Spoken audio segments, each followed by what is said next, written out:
warahmatullahi wabarakatuh. Selamat pagi anak-anak. Ibu harapkan semuanya kalian dalam keadaan sehat.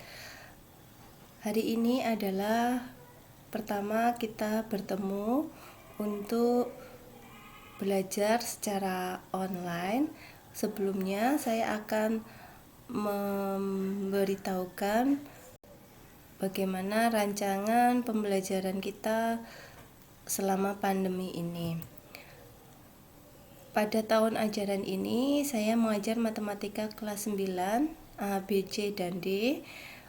Langsung saja kita lihat kompetensi dasar yang harus kalian kuasai selama di kelas 9. Ada 7 kompetensi dasar, jadinya ada 14 kompetensi dasar, 7 keterampilan, 7 pengetahuan. Yang pertama 3.1 menjelaskan dan melakukan operasi bilangan berpangkat rasional dan bentuk akar serta sifat-sifatnya.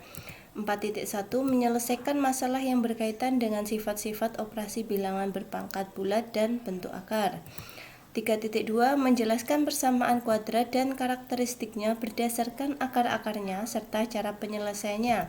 4.2 menyelesaikan masalah yang berkaitan dengan persamaan kuadrat. 3.3 menjelaskan fungsi kuadrat dengan menggunakan tabel, persamaan, dan grafik.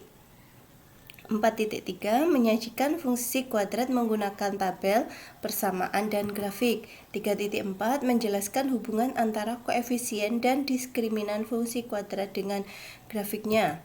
4.4 menyajikan dan menyelesaikan masalah kontekstual dengan menggunakan sifat-sifat fungsi kuadrat. Sampai 4.4 saja banyak sekali istilah-istilah yang baru bagi kalian, tapi tidak usah khawatir, nanti kita akan belajar sama-sama. Kita lanjutkan dulu. 3.5 menjelaskan transformasi geometri. Ada yang namanya refleksi, translasi, rotasi, dan dilatasi yang dihubungkan dengan masalah kontekstual. 4.5 menyelesaikan masalah kontekstual yang berkaitan dengan transformasi geometri. 3.6 menjelaskan dan menentukan kesebangunan dan kekongruenan antar bangun datar. 4.6 menyelesaikan masalah yang berkaitan dengan kesebangunan dan kekongruenan antar bangun datar. Terakhir, 3.7 membuat generalisasi luas permukaan dan volume berbagai bangun ruang sisi lengkung, yaitu tabung, kerucut, dan bola. 4.7 menyelesaikan masalah kontekstual yang berkaitan dengan luas permukaan dan volume bangun ruang sisi lengkung serta gabungan beberapa bangun ruang sisi lengkung. Selanjutnya, bagaimana cara kita berkomunikasi? Yang pertama, nanti kita gunakan WhatsApp grup yang sudah ada. Kemudian nanti ada juga kalian bisa mengirimkan email ke saya. Terlebih nanti jika ada tugas yang memang harus kalian kirimkan melalui email. Selanjutnya, sumber belajar. Yang pertama, karena kalian sudah meminjam buku dari perpustakaan, itu buku siswa kelas 9 pasti digunakan untuk belajar.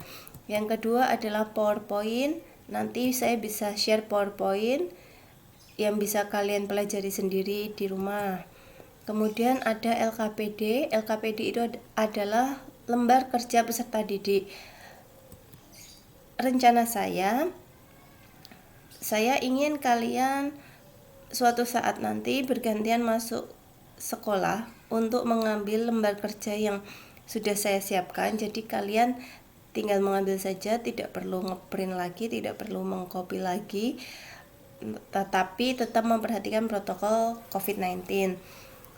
Selanjutnya adalah tayangan video seperti ini untuk membantu menjelaskan apabila ada materi yang belum dipahami secara jelas.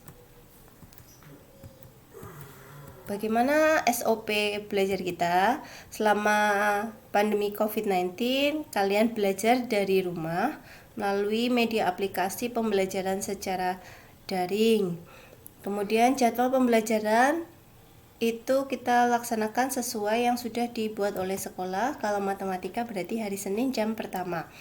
Kemudian memulai pembelajaran melalui media sosial WhatsApp group, di mana nanti kalian akan saya berikan instruksi setiap hari Senin melalui WhatsApp group. Kemudian setiap siswa wajib mengikuti semua kegiatan pembelajaran secara daring dan mengerjakan semua tugas yang diberikan.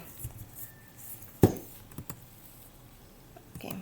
Apa yang harus kalian siapkan selama belajar dari rumah? Yang pertama adalah kertas folio bergaris atau polos. Boleh polos, boleh bergaris. Apa gunanya? Gunanya untuk kalian mengerjakan semua tugas yang saya berikan. Kenapa tidak di buku? Karena nanti suatu saat saya akan meminta hasil pekerjaan kalian untuk dikumpulkan di sekolah. Jadi kalian tidak perlu menyobek buku kalian. Selanjutnya kertas berpeta atau kertas milimeter. Saya harapkan semuanya nanti mempunyai kertas berpeta karena akan ada kompetensi dasar yang menggunakan kertas berpeta pada pembelajarannya. Selanjutnya alat tulis, kenapa juga harus dipersiapkan? Karena kalian tidak bisa saling meminjam lagi dengan teman. Yang terakhir adalah map plastik. Kenapa saya minta juga sediakan map plastik? Semua tugas-tugas yang saya berikan tolong disimpan dalam satu tempat, sehingga nanti ketika suatu saat saya minta, saya tidak akan memberikan jadwal kapan kalian harus mengumpulkan, tetapi saya nanti akan memberitahu mungkin H-2 atau H-1 dari waktu yang sudah saya tentukan. Untuk penilaiannya sama seperti kemarin, menggunakan tes online, Google Form atau sejenisnya. Kemudian lembar kerja peserta didik yang kalian ambil di sekolah nanti, itu pasti juga akan saya nilai. Kemudian tugas-tugas yang saya berikan untuk nilai keterampilan. Oke, terima kasih untuk rancangan pembelajaran online kita. Tetap semangat walau belajar dari rumah. Kita lanjutkan langsung ke materi yang pertama tentang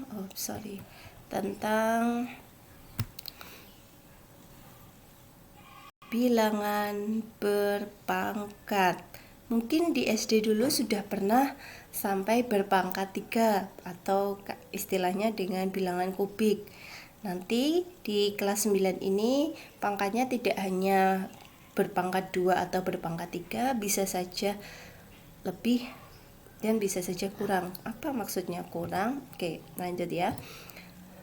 Perpangkatan adalah perkalian berulang dari suatu bilangan yang sama. Bentuk umum dari perpangkatan adalah A pangkat N, itu artinya A dikali A dikali A dikali A sebanyak N, dengan N adalah bilangan bulat positif. N-nya harus bilangan bulat positif. Berarti nilai A perkalian berulangnya tidak harus bilangan bulat positif. Contoh, 3 dikali 3 dikali 3 dikali 3 dikali 3 sama dengan 3 pangkat 5. 3 disebut sebagai bilangan pokok atau basisnya, sedangkan 5 disebut sebagai bilangan pangkat atau eksponen. Mari kita menghitung nilai perpangkatan. 3 pangkat 2 artinya 3 dikali 3, hasilnya 9. Kemudian negatif 3 kuadrat atau negatif 3 pangkat 2 artinya negatif 3 dikali negatif 3, hasilnya juga 9. Lalu jika negatif 3 pangkat 3 hasilnya pasti ya 27. Lalu kalau negatif 3 pangkat 3 berapakah hasilnya? Hasilnya adalah negatif 27.